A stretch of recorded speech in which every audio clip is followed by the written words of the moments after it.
Hi, everybody. David Noor. I want to welcome you to another session on Avnir, our focus on renewed commitments. I want to wish you a happy new year. Delighted you're here. And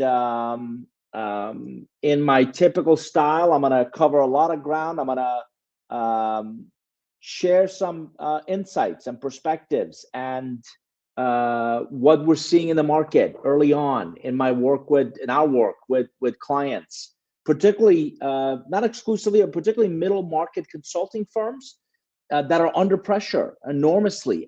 Most of them don't have a product where they push the button and the light comes on. They sell relationships for a living. Number two, I'm starting to see, and this may resonate with you, very consistent set of behaviors, which is all with great intentions, all with great aspirations, all with great, we're going to go get things done this year. And I want to change that lens. I want to change that perspective when I'm talking about renewed commitments. That's the focus of this session. Couple housekeeping notes. We're live on LinkedIn, YouTube, X. Facebook was giving me a little bit of trouble before I joined.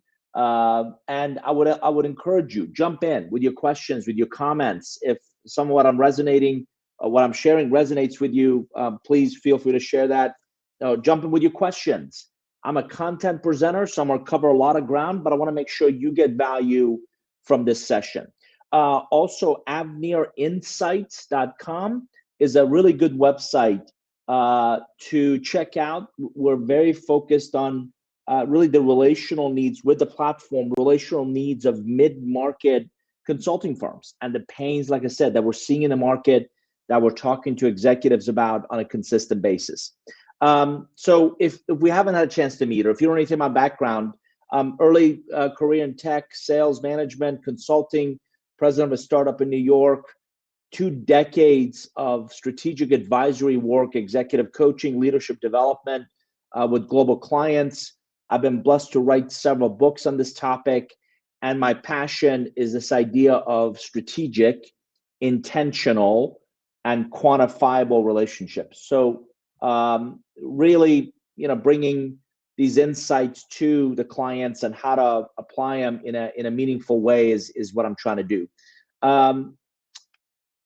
If you've ever played one of these dynamic sports like soccer, rugby, hockey, lacrosse, I think this will resonate with you that 90% of these games are played when you don't have the ball, when you don't have the puck.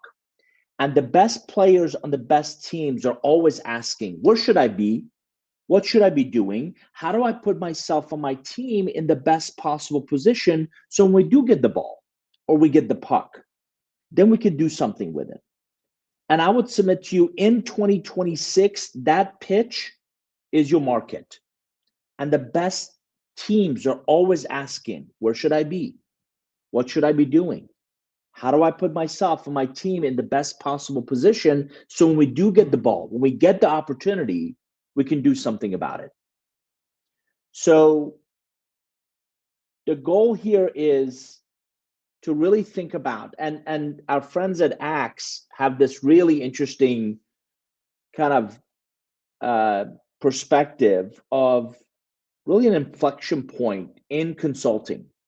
And again, I would submit this is also much broader for a much broader audience of the demand for traditional advice is heavily declining as directly proportionate to the use of AI by clients. And what I like about their lens is if you look at where consulting has been traditionally from the value chain of invisible to visible, and whether it was a genesis or you custom built something or the evolutionary stage of a product, maybe a platform and ecosystems, traditionally we've sold, right? Maybe some insights, maybe some custom integration. It is, and this is their perspective, but I tend to agree. It is evolving in productizing consulting, propositions and offers, in benchmarking with tools and data, in creating dashboards and portals and predictive insights, in leveraging the AI enablement, governance, AI strategy, right? To almost like a subscription-led consulting. But the consulting world is evolving, and those that are going to sit on the sideline are going to continue to struggle in really understanding how they're going to remain relevant. So today's agenda, very focused on, again, the focus here is renewed commitments, plural. I think, again, this is going to resonate, that intentions alone aren't going to move the needle. We're going to talk a lot about that. We're going to talk about activity does not equate to strategic relationship value. You're having a lot of coffee meetings. You have a lot of lunch meetings. You have a lot of email exchanges. Respectfully, so what? The illusion of CRM and the reality of relationships, right? That's a big one. Hey, we've got this massive CRM implementation, and yet we're still missing opportunities. And then this idea of the commitment that changes outcome as a bonus. So let's talk about intentions, and let's talk about, right, that intentions alone aren't going to move the needle. I am constantly reminded that a lot of people regrettably confuse vibration with forward motion. They confuse activity with, are we making right progress? Are we making sufficient progress? Are we making the right approaches to what we're trying to do? And what I want you to think about, what I want you to see, what I want you to understand is that intention is great. You need that. The intention is really critical as I add more insights. And we all start the year. That's the fascinating part. We all start the year with the best of intentions. We all start the year with, I'm gonna do, by the way, it's the same way every year. Have you noticed?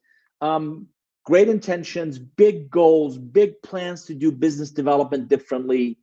12 months later, let me know if this sounds familiar. The same frustrations, right? Business development was inconsistent, ebb and flow, right? We got so busy with those 3 client projects that we neglected following up on people. CRM data looks organized, but it doesn't tell me actually what really matters.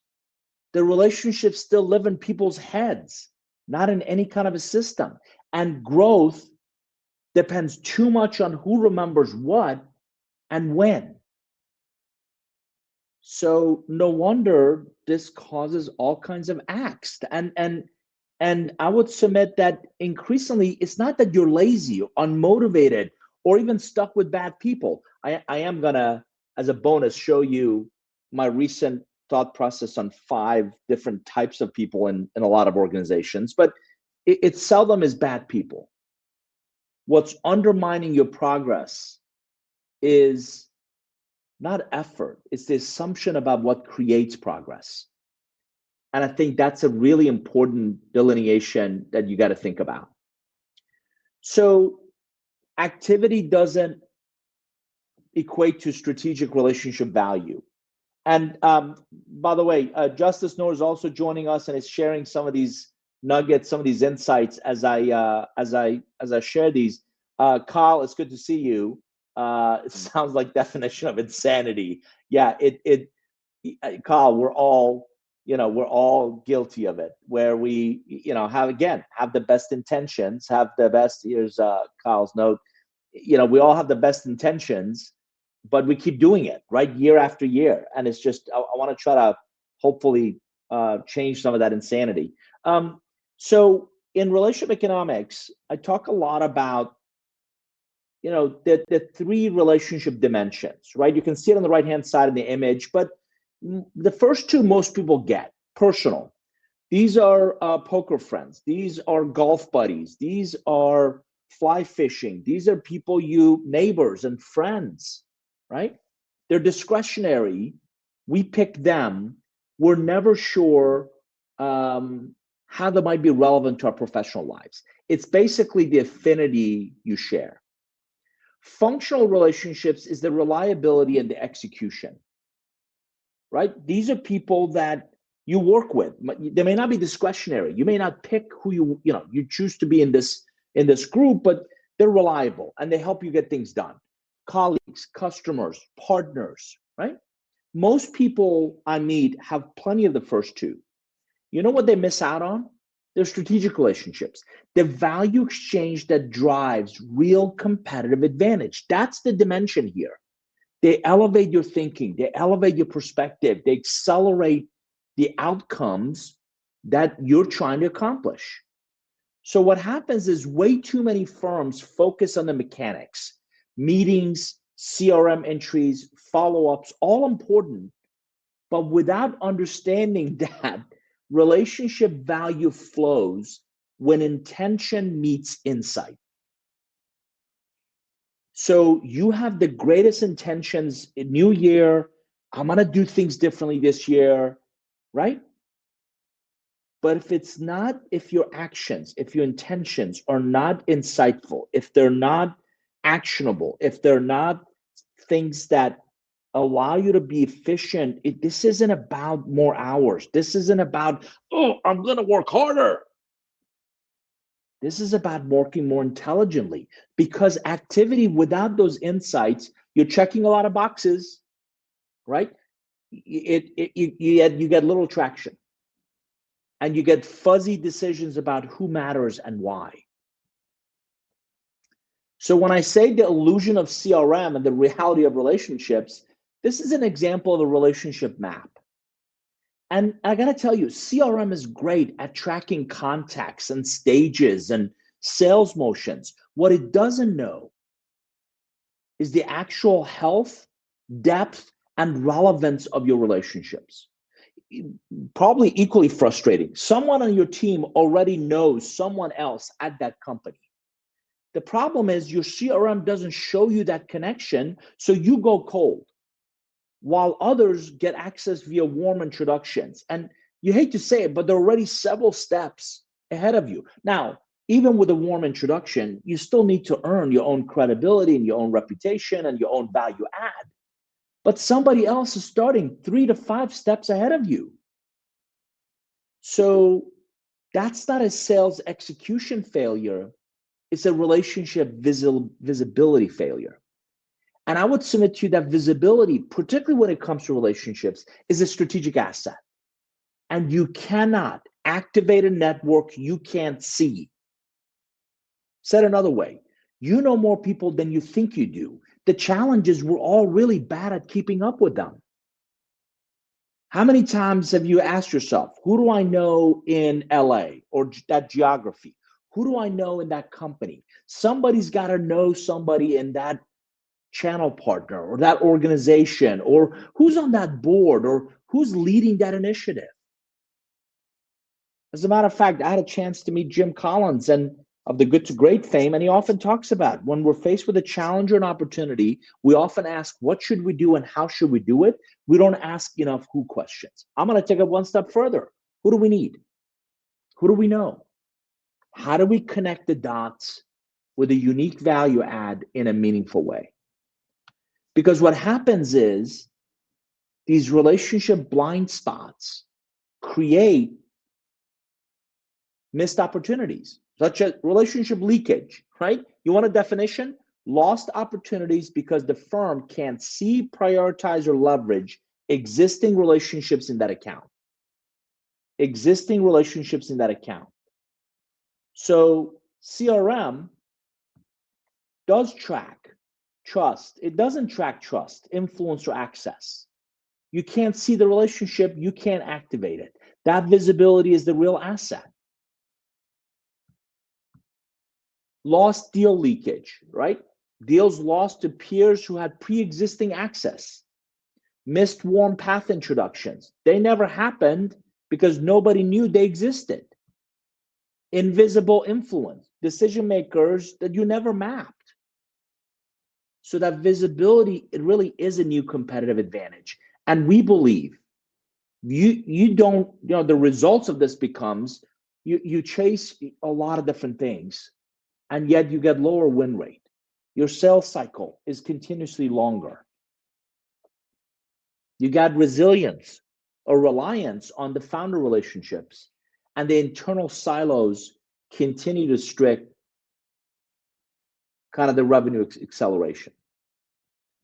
So, and again, I may have shared this before. EPSTA is a global research firm. They've done a really nice job in benchmarking the state of go-to-market. And what I liked was this idea of the DNA of a top performing team, right? Look at the left-hand side, selling skills. Top left, time management. Top right, pipeline management.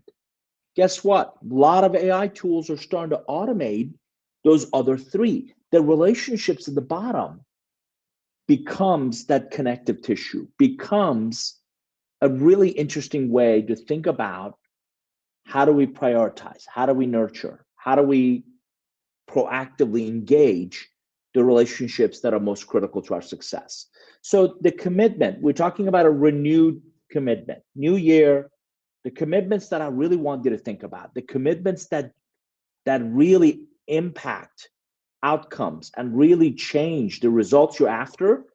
Number one, start thinking about relationship health, depth, and relevance. So one of the things I've talked about is the idea of an ideal relationship profile. So if you have a goal, let's say my goal is I want to drive this much in revenue. It is really helpful to identify by name an individual relationship that has been instrumental to that goal in the past. We call that an ideal relationship profile. Now, it's not an ideal customer profile, it's an individual relationship. So attach a relationship profile to that goal. That person is instrumental to me reaching that goal. By the way, here's a pro tip. Are there some attributes about that individual that makes them ideal? And if you organize, prioritize, and we say activate your top 100 relationships for each goal, and this is important, you can't have 75 goals, right? Here's my top 3 to 5. And it doesn't have to be all 100 each, but if there's I want you to focus. And I got to tell you, I can't take credit for this. I heard somebody else talk about it.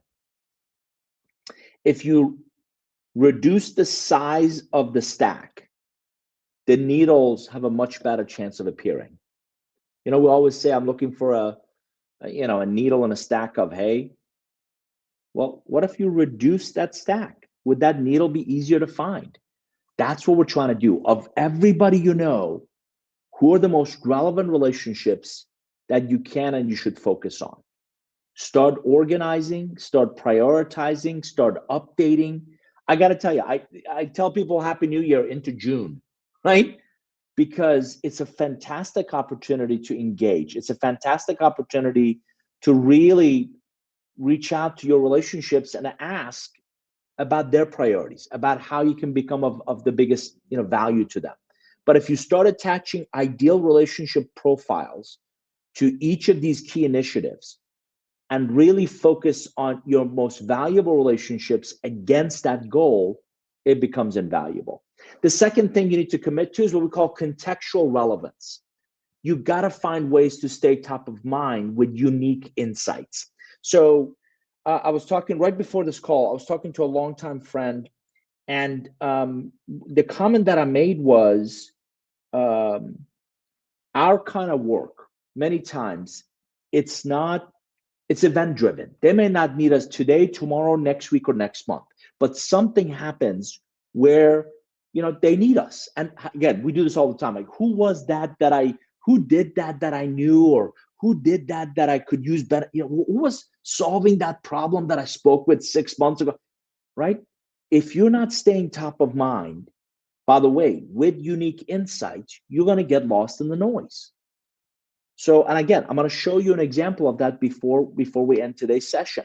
The other thing you want to do is connect meaningfully to demonstrate a vested interest in their success.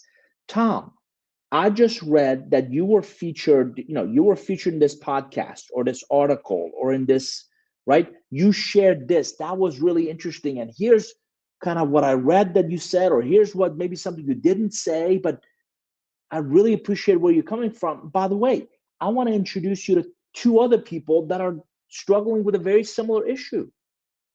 Look at what I just did in that scenario. I didn't call Tom to try to sell him something. What I did was I read, I'm keeping up with you. You're important to me. I'm prioritizing learning more about you, your business, your challenges, your opportunities. I read this, I discerned it, and here's a way that I can add value. So if you're contextually relevant, you set yourself apart from everybody else that's just contributing noise, which means to do the first two really well, you need a system that shifts from activity to impact. I'm trying to tell you, the coffee meetings and the lunches and the emails and right? Those are all important in relationship creation. You need to find ways to bridge them to relationship capitalization. And that's where a lot of people struggle. One of the easiest ways you could do this is touch cadence. Relationships don't fall off a cliff, they decline, they decay, they grow rust, they grow cobwebs. I haven't heard from you in months. So touch cadence becomes a really consistent way of staying top of mind, of proactively nurturing those relationships. You guys are gonna laugh. Here we go. This is I want to show you a practical example, right? So I recently bought, if you can see my screen, I bought this it's elegant. This glass timer, the sand like glass timer. I've got a 5-minute one, right? And I've got a 30-minute one. And I put this on my desk, and it's more elegant than those turkey baster chicken kitchen timers, right? But my point is, I set the time aside that over the next 30 minutes, all I'm going to do is touch base with my most important relationships. I'm going to proactively reach out and nurture these. And that's an example of touch cadence that keeps you engaged, that keeps you top of mind, that keeps you updated. Again, earlier today, I got a personal newsletter from a very seasoned executive that I've coached for a number of years.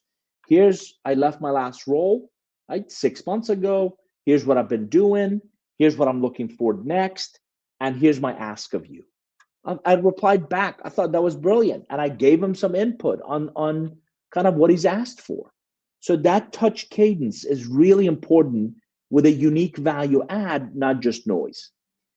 The other thing that I'm a big fan of here is, as I said, relationship visibility. When it becomes a strategic asset, when you prioritize it, start asking more who questions. Who do we need? Who do we know? How do I connect the dots? How can I get a warm introduction? Start talking to people about, by the way, I call it relationship enablement. Don't add to people's plates. Arm them with the ammunition to intelligently introduce you. Because again, I got to tell you, the best firms, the best relationship builders I've ever met really understand these 6 unique phases. I've shared this before, where they prepare, right? They map the relationships that are going to be critical to their success. They plan on it. They execute it. That's where the results come from. So are you sustaining? Are you nurturing? Are you requesting? Are you relating? That middle is the relationship engine. And you cannot do this for 5,000 people. So who are the top 10? Who are the top 20? I've got my list in front of me. 30, 50 people that you need to be very proactive, very intentional about nurturing. So a framework that we believe can make a real change in moving from intention to outcome. Look at these 4. Number 1, as I said earlier, diagnose your relationship health, not your CRM organization, your visibility into the network. Hopefully networks, plural. There are different pockets, different ecosystems that you're ideally involved in. Number 2, turn relationships into intelligence. So a real connection. Can you find a way to score that influence? Can you trigger strategic next steps in nurturing that relationship over a continuum, right? Those are all opportunities to turn everyday connections into actionable relational insights. 3, act with precision. I said this earlier, a ton of research shows that an average individual can proactively manage about 100 to 150 relationships, the Dunbar number. So a warm introduction beats a cold outreach every time. It changes your starting condition. So I want to be very intentional about the relationships I choose to invest in. And then that's got to be, it's one of my favorite books, by the way, by the same title, Measure What Matters. Not meetings or activities, but really the relationship strength. Are people responsive? Great relationships are responsive. Great relationships bring unique insights. Great relationships make warm introductions and open doors. Mediocre ones, yeah, they'll get around to it. Really weak ones just give you talk. Yeah, it's good to see you again. Happy New Year. Let's get together, right? I'm allergic to vagueness, right? And I don't need more passive relationships in my life. I want more proactive, more strategic, more intentional, because I believe they build more depth, more authenticity, more real, more impact. So look at referral velocity. I've always believed every referral is a recommendation. If people are not referring you, this would be a really good time to ask, why is that? And how do I get a closed loop visibility into the relationships I have, the relationships I need? How do I accelerate getting things done? So this renewed commitments, the renewal that matters more than ever is because the traditional pipeline model lags the pace of business. Renewal matters more than ever because digital signals are overwhelming analog intuition. Renewal matters more than ever before because discounts don't win deals, trust and access does.